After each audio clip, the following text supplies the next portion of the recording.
And today we are going to continue on the rest of Psalm 91 together. All right. Psalm 91 verses 12 to 16. Basahin po natin ang salita ng Panginoon. Verse 12 says, so we picked up from verse 11 which says that the Lord charges or commands His angels na tayo ay protektahan. And so verse 12 says, these angels, they will lift you up in their hands so that you will not strike your foot against a stone. You will tread on the lion and the cobra. You will trample the great lion and the serpent. Because He loves me, says the Lord, I will rescue him. I will protect him, for he acknowledges my name. He will call on me, and I will answer him. I will be with him in trouble. I will deliver him and honor him. With long life, I will satisfy him and show him my salvation. Thank you, Lord, for your word. The title of today's message is Shadow Living. Shadow Living. As we all know, church, siguro tayong lahat naman siguro ay nakakaalam. We already know this. Life is always hard for everybody. Sino man po siguro dito ang madali lang ang buhay ay sana all. Paano po kami? Palehans po kami. Pero lahat po tayo makakapag-agree na ang buhay ay mahirap. Life is hard for everybody. Whether you are a student, no, kung ang mga estudyante, they have their exams, they're stressed out with their exams. Kung ang mga parents, syempre, nandyan ang kanilang mga anak, anong ipapakain ko sa aking mga anak, pantustos ko sa tuition sa aking mga anak. Life is so full of stress. Whether may pera ka, no? Kung mahirap ka, wala kang pera, pag mayaman ka naman, anong gagawin ko sa pera ko? Diba? Ang daming mga hanash ng mga tao sa buhay. No? Life is always hard for everybody. And minsan, dahil mahirap at dahil mabilis ang takbo ng buhay, marami rin sa atin ay tempted to strive and to survive on our own. Wala akong choice, Ate Dayan. Ano bang gagawin ko? What choice do I have? I have to adapt. And I can't blame you. We can't blame each other because bills keep on stacking. Sino na bang nakatanggap ng mga Meralco bill ngayon at napapatanong saan ba ito papunta? Ito mga other charges na ito, mga lifeline charges na ito.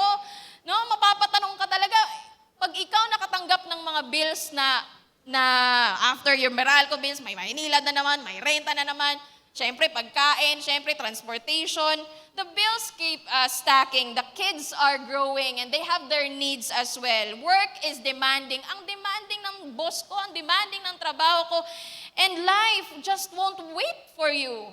Hindi tayo aantayin ng mundo.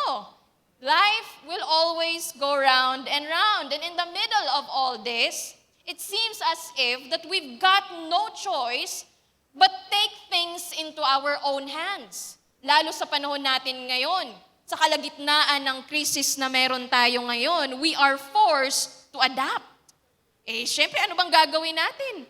Di mag-a-adapt tayo. Right? The prices are going high. Economy is going low. Wala tayong ibang choice kundi mag-adapt sa pressure kung saan naroon ang mundo ngayon. We learn to cope. We figure things out the best way we can. And we are trying our best, doing our best to pay the bills, to keep the family together, to respond to our emails. Kasi walang mag-aantay sa atin, walang magpapakain sa atin kung hindi tayo gagalaw. Amen? We are trying our best. Our parents are trying our best. Kids are trying their best to do good in school.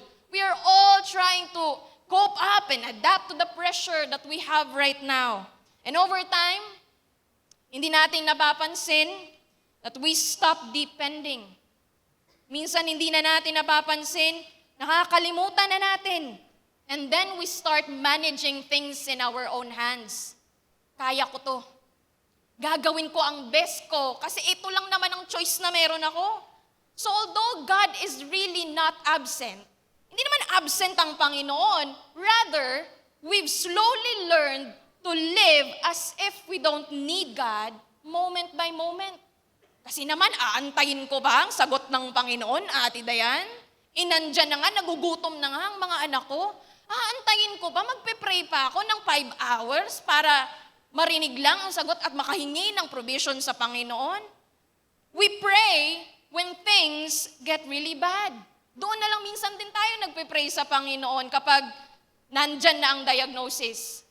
Di ba kapag nandyan na ang mga bills, kapag nandyan na ang miracle, nandyan na ang mga bills and they keep on stacking, we run to God when we're desperate. Minsan, emergency call na lang ang Panginoon. Minsan, nauuna pa tayong pumunta sa mga lending apps natin. Minsan, nauna pa tayong pumunta at mag-chat sa Marites, Marites. Diba? Minsan, nauuna pa tayong humingi sa mga magulang natin. Minsan, nauna pa tayong manghingi o di kaya pumunta sa mga lugar para lang makahanap ng tulong. Right? There are so many times that we remember ourselves na mas nauna pa nating napupuntahan at nakukonsulta ang ibang mga bagay, even social media, sa mga pangangailangan natin sa mundo, sa ating mga buhay. But in the everyday, in the normal pace of life, we rely on our ability minsan, sa effort natin minsan, at sa control natin minsan. No, I believe that right in the heart of Psalm 91 is this: we can strive, we can plan, we can build our lives in ways that make us feel secure.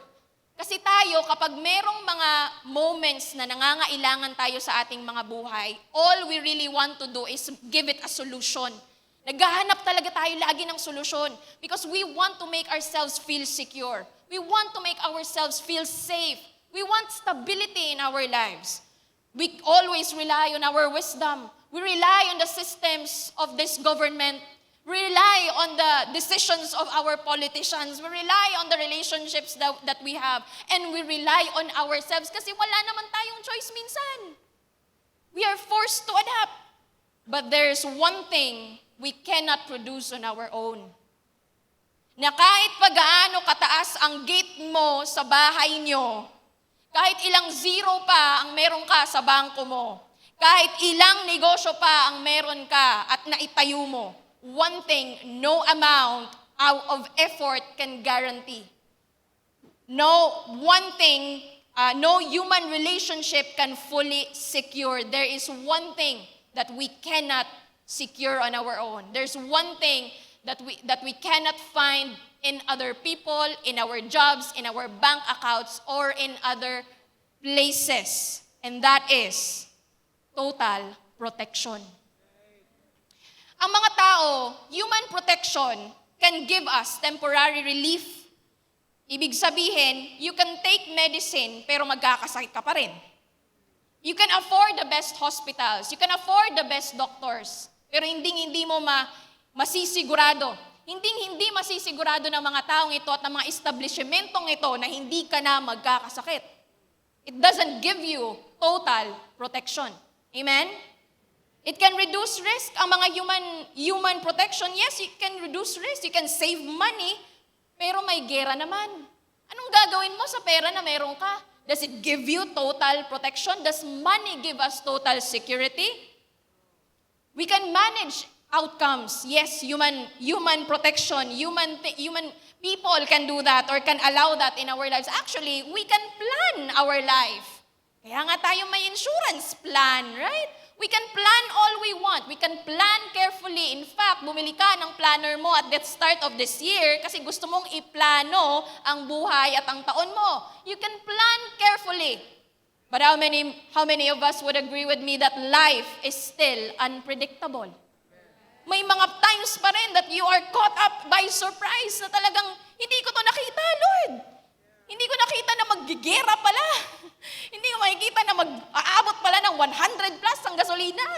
Hindi ko makikita, Lord, na iiwan niya pala ako. Hindi ko nakita, Lord, na ito pala ang mangyayari sa puso ko.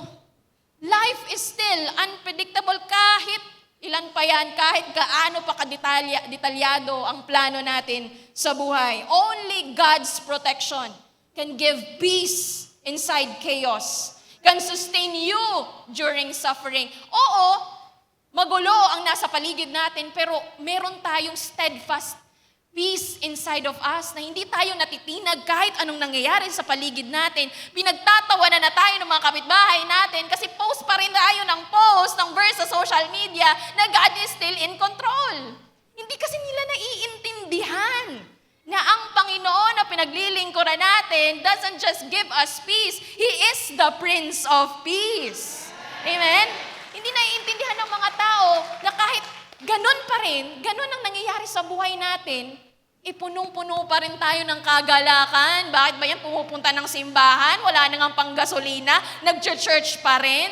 Kasi hindi nila naiintindihan. Hindi naman tayo nandito para lang magsayaw, para lang kumanta. Nandito tayo kasi sinalba, niligtas tayo ng ating Panginoon.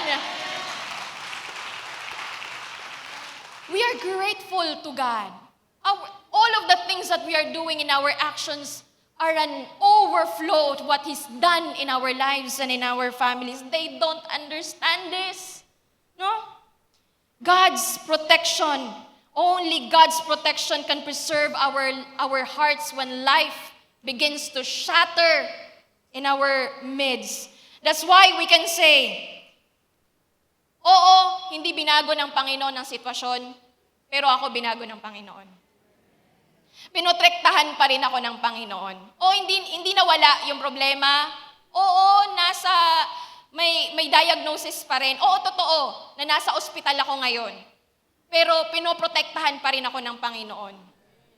I shouldn't have been okay. Sa lahat ng mga pinagdaanan ko sa buhay, sa lahat ng mga nangyari sa akin, sa lahat ng mga ginawa ng tao sa akin, sa lahat ng mga pinagdaanan ko, dapat baliw na ako Pero salamat sa Panginoon, I am still here. I am still in my right mind. I am still praising God dahil may grasya pa rin ng Panginoon. Yes, what you went through was hard, but you didn't fall apart. Oo, mahirap. Mahirap yung pinagdaanan natin.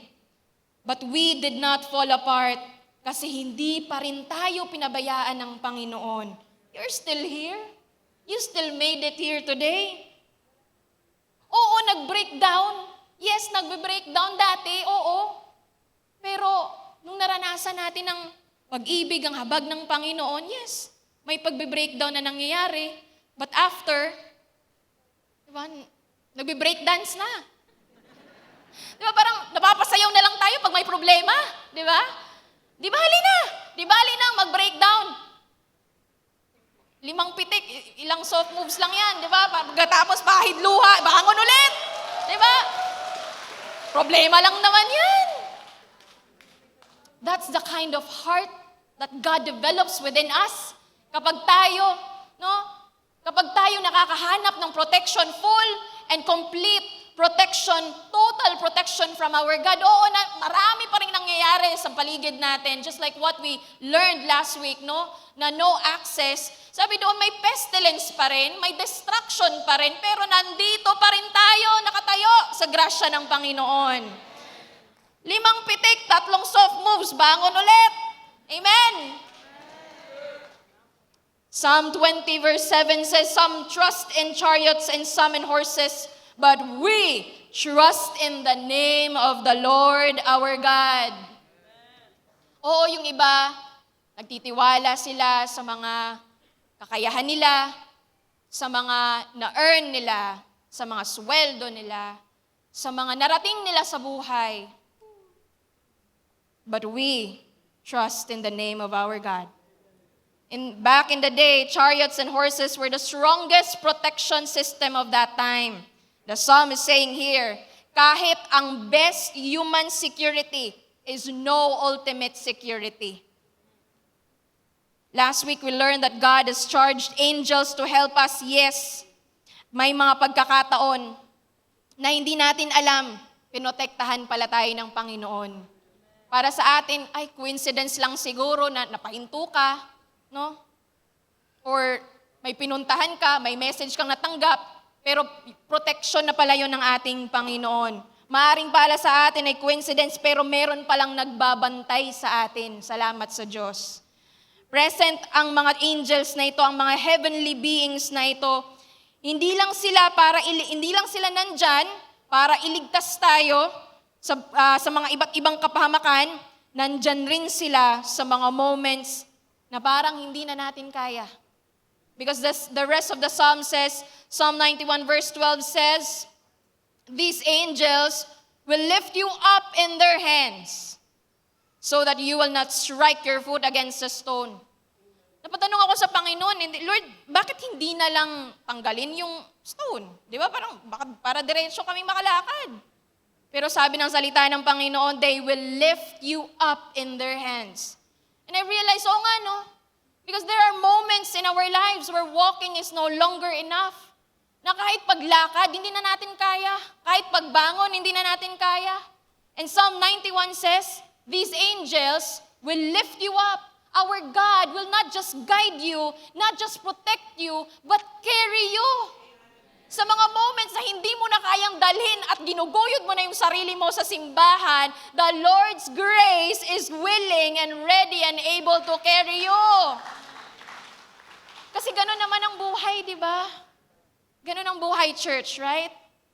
There are moments and seasons like that in life na hindi ka na makapag-isip ng maayos. Na gustong-gusto mo nang umalis. Gustong-gusto mo nang tumakas. Na hindi ka na makapag-pray ng mahaba. Kahit nga pagtawag sa Panginoon, hindi mo na kaya eh. Na hindi mo na alam kung ano yung next na step. You cannot see the light at the end of the tunnel anymore. There are moments in our lives like that na gustong-gusto na nating sumuko sa buhay.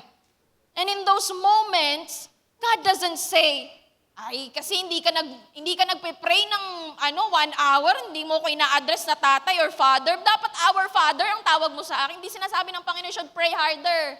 In those moments, hindi sinasabi ng Panginoon, you should serve harder. Dapat 4:00 ng umaga, ng madaling araw, nandito ka na, naglilingkod. Hindi sinasabi ng Panginoon yon. God doesn't say, pray harder, serve harder, give more. Kasi yun lang naman ang binibigay mo kapag Sunday, pa-20-20 lang, 50-50 lang. Siguro kasi, you should give more. Hindi sinasabi ng Panginoon yon. But rather, the Word of God, ang sinasabi ng Panginoon, He will carry us. He says that my grace is sufficient for you. My strength is made perfect in weakness. My joy will be your strength. My peace I live with you. My peace I give to you. Hindi ka na makalakad. Your God says, I will carry you through. That is a promise to all of us. Yan ang sinasabi ng salita ng Panginoon na kapag hindi na natin kaya, salamat sa Panginoon. Salamat at hindi na natin kaya. Kasi kaya ng Diyos. I remember a time when I was younger, nung bata ako in the province, alala ko ginagawa ng mama ko kapag galing akong school, di ba kapag galing kang school, bata ka pa, talagang malikot ka, talagang naglalaro ka kasama yung mga classmates mo. And so, malayo pa yung inuuwian namin dati, sa bukid pa yung inuuwian namin dati, nagmumotor kami. Yung tito ko nasa harap, nasa gitna ako, nasa likod yung mama ko. Naalala ko, parang konting-konti lang talaga yung mga times na gising ako habang kami umuuwi. Lagi at lagi yan. Lagi at lagi talaga yan. Tulog talaga ako. Talagang dead bat ka talaga kasi pagod na pagod ka eh. So pagdating doon, hindi ko maalala na mayroong time na pinagalitan ako ng mama ko kasi dahil natulog ako, dahil hindi ko na kayang sarili kong dalhin sa kwarto ko at matulog ng matiwasay. Parang pagbata tayo na pagod sa paglalaro at inaantok na tayo. Hindi naman tayo pinagalitan ever ng parents natin bakit hindi tayo makalakad. Bakit tayo natutulog? Ang ginagawa ng parents natin, ang ginagawa usually ng mga tatay, ng mga nanay natin, binubuhat tayo. Kasi alam nila, di ba hindi natin kaya. And that's why our God, our Father in heaven, our good Father in heaven, kapag nakita tayo ng Panginoon na hindi na natin kaya, that we are bombarded with struggles and difficulties and challenges in lives, hindi tayo pinapagalitan ng Panginoon na kasi kaya hindi ka nagpe-pray kasi hindi ka nagsiserve, kasi hindi ka nag-amen, hallelujah, kasi ganyan lang. ang binibigay at inaabot mo? Anong ginagawa ng Panginoon? He carries us through. And just like many of us here today. Di ko alam kung paano ka nakarating dito sa simbahan, pero maaaring ginuyod mo na lang talaga ang sarili mo para lang makarating dito ngayon. Pinilit mo na lang ang sarili mo para makabangon ngayon. Wala ka ng ibang mapupuntahan kasi pagod na pagod ka na. You're drained in life. Pero somehow, nakarating ka dito. Somehow, nakasakay ka ng jeep, nakasakay ka ng angkas, nakapag-drive ka papunta dito, somehow nakarating ka sa church. Hindi dahil malakas ka, hindi dahil matalino ka, hindi dahil magaling ka, hindi dahil kaya mo, kundi dahil may bumubuhat sa'yo. God carried you through. Now this is an assurance to all of us, church, na kung hindi na natin kaya ng ating Panginoon. Oo, may problema. Oo, wala na tayong pera.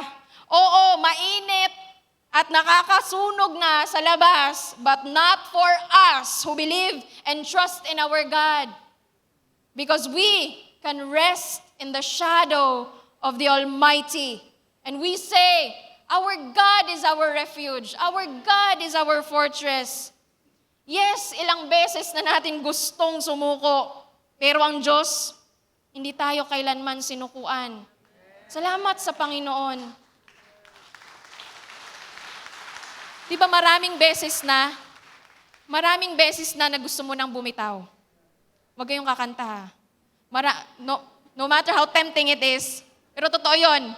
Maraming beses na gusto nating bumitaw. Pero, na-realize ko, hindi naman tayo nakahawak sa Panginoon eh. Siya ang may hawak sa atin. Kaya salamat sa Panginoon. Thank you, Lord, na hindi ako ang nakahawak sa'yo. So, hindi pala tama yung, Lord, wag mo hayaan na bumitaw ako sa'yo. Kasi on our own, bibitaw talaga tayo eh. Wala. Susuko tayo. Aalis tayo. Pero salamat sa Panginoon. In moments when we can no longer walk, He carries us through. Sabihin mo sa katabi mo, may bumubuhat sa'yo. Hindi lang tayo buhat ng ating Panginoon, but He also gives us authority. Ito ang napakaganda din sa ating Panginoon, no? Na hindi lang tayo kinikerry ng ating Panginoon in comfort, but He has given us authority. Psalm 91 verse 13, the next verse says, you will tread on the lion and the cobra, you will trample the great lion and the serpent. And I remember a part in the New Testament in Luke 10 verse 19, it also echoes the same thing, the same authority that the Lord has given us. The Word of God says, I have given you authority to trample on snakes and scorpions, and to overcome all the power of the enemy. Nothing will harm you. And I also remember a part in Genesis that says, yes, the foot or the heel will be bruised in order to kill the serpent. So makikita natin na ang Panginoon natin, binibigyan tayo ng authority, ng kapangyarihan by His name and by His power. However, I am tired of seeing Christians who keep allowing the enemy to use their trials for his purposes. Kasi lahat po tayo dumadaan sa mga pagsubok. Amen? Lahat tayo nasasaktan, lahat tayo na-offend, lahat tayo nakaka-experience ng kawalan, lahat tayo nawawalan, lahat tayo nakaka-experience ng financial debt, lahat tayo mayroong mga ganong mga pagsubok sa buhay. But unfortunately, kapag nawalan, kapag na-offend, kapag nasaktan, umaalis. Alam na mayroong pagtawag ang Panginoon sa buhay niya. Alam na kinatagpo siya ng Panginoon sa divine encounter. Alam na ang Diyos mismo ang nagsabi sa kanyang magpa-water baptize ka. Alam na kinatagpo siya sa pamamagitan ng isang video sa social media. Alam na nangusap ang Panginoon sa kanila. Pero nung dumating ang pagsubok, nung dumating ang offense, nung nasaktan, nung na-heartbroken, nawasak ang puso, iniwan ang pagtawag ng Panginoon. I am so tired of seeing defeated Christians who do not know their positions in Christ. Na oo, kasi dumadaan tayo sa mga pagsubok. Pero huwag nating hahayaan. Huwag nating hahayaan na gamitin ng kaaway ang mga pagsubok na binabato niya sa atin so that we can no longer walk in the purpose of God for our lives. Because the enemy knows who you are. Kilala tayo ng kaaway. You are a son. You are a daughter. The enemy also knows the word of God. Kung tayo, hindi pa natin natatapos itong salita ng Panginoon, no? Kung hindi pa natin ito nababasa from front page to back page, mula sa table of contents hanggang sa maps, kung hindi pa natin ito nababasa, ang kaaway natin, alam na alam niya. He even can quote scripture. Alam na alam ng kaaway. He knows that you have been redeemed. Alam na alam niya that he knows that greater is He, greater is the Holy Spirit who is in you than he who is in the world. Alam na alam ng kaaway yun. He knows that you have been given access to a power, to an authority that he will never get access to. Alam na alam niya yun, kapatid. He knows that he can form a weapon against you, but that it will not prosper. Alam niya din yun, kapatid. He knows that in the end of this, we always win. Kaya nga nangyari ang Resurrection Sunday, di ba? Para isampal sa kaaway, natalo na siya, that we have been made victorious in Jesus. Alam na, nandun siya. Kung tayo wala doon, nandun siya. The enemy knows, in the end, we will win. So to make us believe that we are not victorious in Christ, that is not His goal. Para paniwalaan lang natin na hindi tayo victorious, paniwalaan lang natin na talunan tayo. Ang goal ng kaaway sa atin, the enemy's goal is not to make you believe that you are not victorious. The enemy's goal is for you to stop living like you are victorious. His goal is to stop you. Alam na kasi niya, natalo na siya. Kung sa mga Bisaya pa diha, luto na ba? Luto na. Kung may beauty pageant, diba, gigisa na gimarinate pa ganit, luto na, alam na natin ang result ba? So, ibig sabihin, alam na ng kaaway, alam na niya, natalo talaga siya. So, pero ang problema, hinahayaan natin. Hinahayaan nating nakawan tayo ng peace, ng joy, ng calling, ng purpose, ng kaaway. Natalo naman na siya in the first place. A lot of us Christians do not know that we have been given authority to trample upon snakes and scorpions and nothing can harm you. The enemy wants you to believe that he is powerful, but in fact, he is powerless.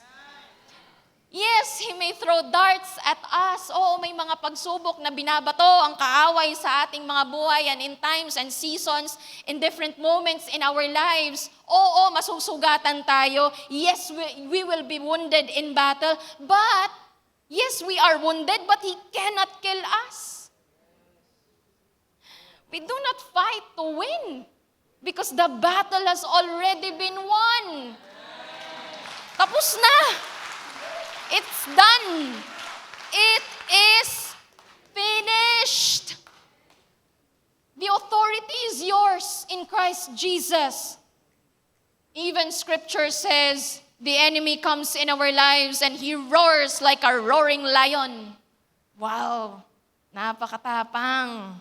He roars like a roaring lion, looking for someone to devour. But that's it. Yun lang naman ang kaya niyang gawin eh. It's to roar. Roar. Sabi mo sa tabi mo, roar. Ay, hindi po yan yung kaaway, hindi po yan. But that's what the enemy can, that's all he really can do in our lives, is to roar. Sound effects lang ba? So kung isipin mo, ibig sabihin, the Lord has already defanged, tinanggalan ng ngipin. So kung isipin mo, hindi pala nakakatakot, nakakatawa. Ang kaaway, bungal. Pero wala pong offense, no offense po. Ako rin po ay may ano din po ako sa, may missing piece. Missing piece. Pero ganon, ang kaaway sa atin. Let's go back. Pasensya na po. Hindi pa po nakakakain. Yun. Pag alam natin yung mga Bisaya, pag wala pa nakakaon, mabuang sad ba? So, sorry na dyan. But going back, sino ba naman ang matatakot sa kaaway na walang ngipin? So, kung may dumating na pagsubok, kung may dumating na trial, may challenges sa buhay, tawanan mo, bigyan mo ng 5 pitik at ilang soft moves. Amen? In the end, we always win. Amen, church? So now the scripture says that God carries us and then He gives us authority. But now, the scripture begins to shift. So from prophecy, ngayon, binibigyan tayo ng Panginoon ng pangako. Salamat sa Panginoon. And if you notice also at the end of this part in Psalm, yung tono nagbago. From prophecy, from prophesying, from the psalmist prophesying, ngayon, Diyos na mismo ang nagsasalita. Sabi sa Psalm 91 verse 14, God now speaks to us, because He loves me, says the Lord, I will rescue him, I will protect him, for he acknowledges my name. One thing I do know, church, about love, love is more than just a declaration. Kapag sinabi nating mahal natin ang ating Panginoon, love is a choice. Love is a decision. Love is a commitment. And much like what He said, sabi ng Panginoon, sabi ng salita ng Panginoon in the first part of Psalm 91, those that dwell, lahat ng mga nananatili sa presensya ng ating Panginoon, pinipiling manatili kahit anong nangyayari sa paligid nila. Those that dwell, hindi bumibisita, hindi pa wisik-wisik lang, hindi pa Sunday lang, hindi pa birthday pumupunta sa simbahan. Lahat ng mga nananahan sa presensya ng ating Panginoon. And that sounds a lot like love, right? Go ahead, give God praise. Salamat sa Panginoon. Dwelling in the presence of God, kapag ikaw ay nananatili, kapag pinipili mo magstay kahit gustong-gusto mo nang umalis, isn't that love? Isn't that commitment? Isn't that a decision? Lahat kasi may desire. Lahat naman gusto eh. Lahat gusto ang Diyos. Kapag sinabi narinig, mahal mo ba ang Diyos? Oo, sasabihin nila kasi lahat gusto ng Diyos.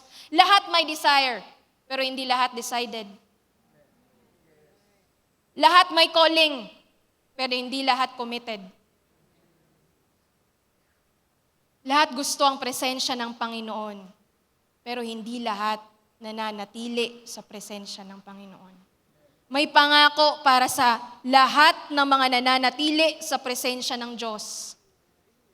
Ibig sabihin, kahit gaano kainit, kahit nakakapaso, kahit gaano kainit, may pangako na meron tayong mapagsisilungan. No matter what life throws at us, God, in His presence, we can rest in His shadow. Mahilig akong mag-angkas kasi convenient, saka malapit lang naman. Pero kapag tayo ay nagko-commute gamit ang angkas, di ba parang mainit, di ba? Mausok, maalikabok. Kaya kadalasan, salamat ako sa mga driver. Kasi minsan, kahit mainit, shout out pala sa mga angkas driver, joyride. Salamat po sa mga buhay ninyo. Go ahead, let's honor these drivers, no, week in and week out na nagpo-provide sa kanilang mga pamilya. Masalamat ako sa kanila kasi kahit mainit, minsan, kahit masakit sa balat, yung sikat ng araw, minsan dahil sa anino ng driver, nakakaya kong tiisin ng init kasi kahit nasa kalsada.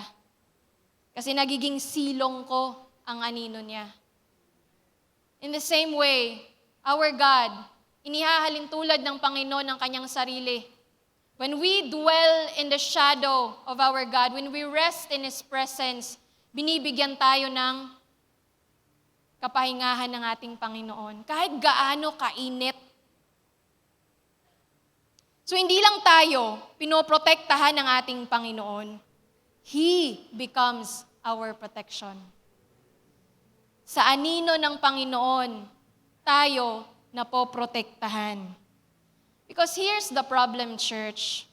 If God really protects, bakit may sakit pa rin? Bakit may mga problema pa rin? Bakit may krisis pa rin?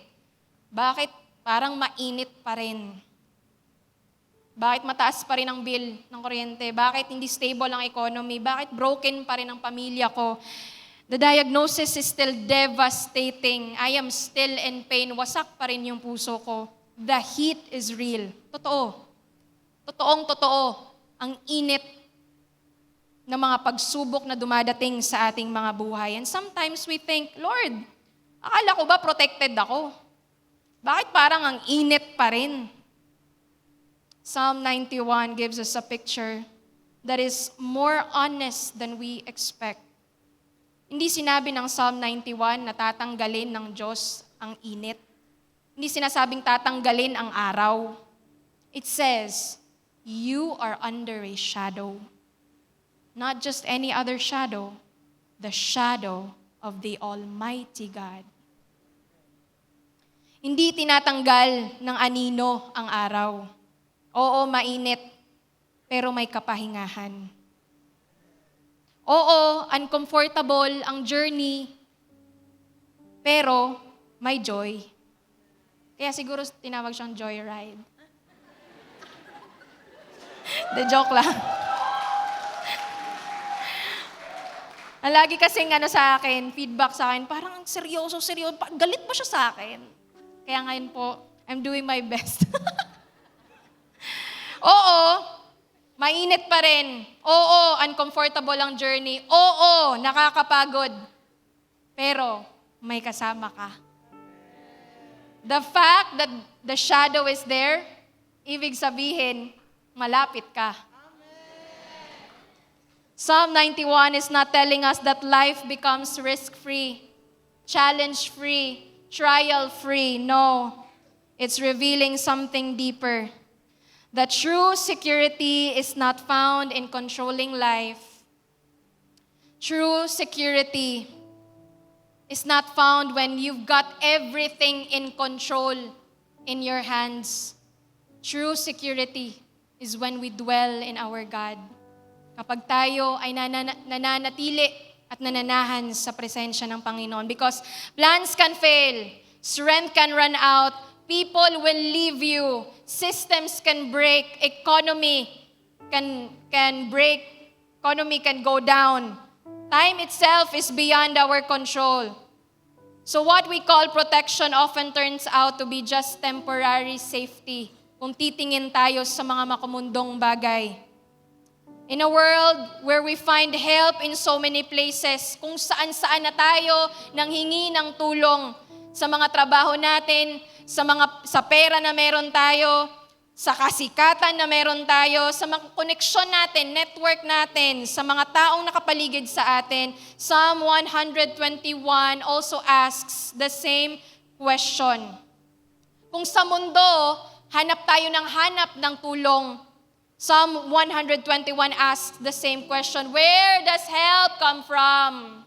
I look over the mountains, where does my help come from? I look to my job, where does my help come from? I look over to the world, over to social media, over to my relationship, where does my help come from? Psalm 121 answers the question. The answer is not a place, the answer is not a system, the answer is not the government, the answer is not a person, or not even people. The answer is our help comes from the Lord, the maker of heaven and earth.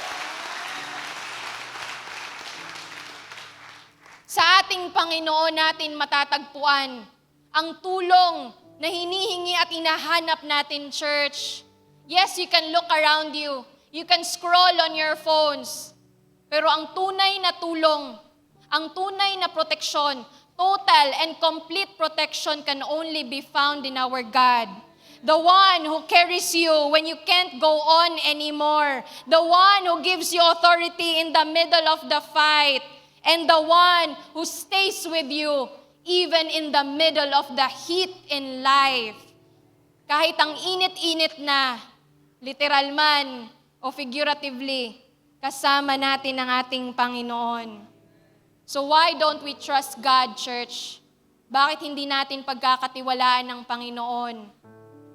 Why won't we dwell in His presence? Tayo ay manatili. Let us dwell in the presence of our God. Because He who dwells in the secret place of the Most High, as the first part of this series, sa mga binasa natin back in week 1, He who dwells in the secret place of the Most High shall abide under the shadow of the Almighty. I will say of the Lord, He is my refuge, He is my fortress, my God, in Him I will trust. Diyos ang ating takbuhan. Amen? Let us all remember this truth, church. Lagi nating alalahanin. Let us look to our God. Tumingin tayo sa ating Panginoon.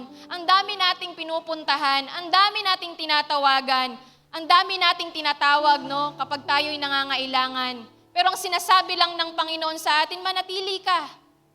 Dwell in my presence, in the secret place, abide in my shadow. Trust in me, tumakbo ka sa akin, I am your refuge, I am your fortress. Kapag tayo naging Kristiyano, usually, I had this question one time, sabi ko, Lord, kapag naging Kristiyano ba kami, kapag ako ba naging isang Kristiyano, should I become more independent? Kasi alam ko na ikaw ay ano ang kakayahan mo sa buhay ko? Should I become more independent? Or should I become more dependent of you? Ang goal ba natin na maging mas independent kasi alam na natin ang salita ng Panginoon? Pero bakit sinasabi ng salita ng Panginoon, you must have faith like a child? That we must depend in our God sa lahat ng bagay na kailangan natin. Whatever concern or issue in life, let us depend on our God. Sumandal tayo sa Panginoon, tumakbo tayo sa Panginoon. He is our refuge. He is our fortress. Let us always remember, we can always look to our God. We can always ask for His presence. We can always stay in His Word. Ipaalala natin lagi sa ating mga sarili, kapag hindi na natin kaya, God carries us. And when the enemy shouts a lie at us, you have authority. At kapag init na tayo sa buhay with all of the trials and challenges, you've got the shadow of the Almighty God. Amen?